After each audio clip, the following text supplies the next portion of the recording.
এই ফুচকা নেবে গো ফুচকা।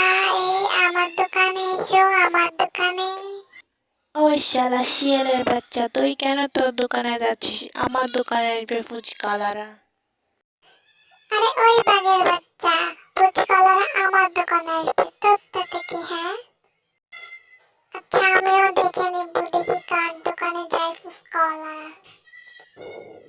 আরে ওই শিয়াল ছানা আমার দোকানে এসো, ফুচকা খেয়ে যাও ফুচকা।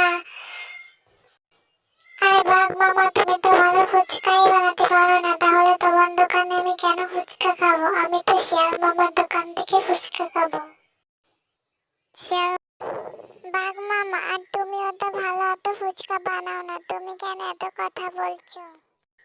তুমি একটু চুপ থাকো না, আমি তোমাকে ফুচকা বানিয়ে দিচ্ছি, তুমি আমার ফুচকা খেয়ে যাও। দেখো আমার ফুচকা কত ভালো হয়েছে। না, আমি শিয়াল মামার দোকান থেকেই ফুচকা খাবো, তুমি কোনো কথা বলো না। আচ্ছা ঠিক আছে, এই নাও ফুচকা, আমার ফুচকা খেয়ে দেখো কত সুস্বাদু। আরে ভাই, আমি বললাম তো আমি আপনার দোকান থেকে ফুচকা খাবো না, আপনার ফুচকা একদমই ভালো হয় না। এত তর্ক করার কি আছে, আমি তাহলে গেলাম, আমি অন্য দোকান থেকে ফুচকা খেয়ে নেব, আমি আসছি। এই যে শ্যামা, তুমি কোনো চিন্তাই করো না, আমি সন্ধ্যার সময় এসে তোমার ফুচকা নিয়ে যাব। দেখলি তো বোকা বাঘ, আমার ফুচকাই ভালো, তোর ফুচকা ভালো নয়।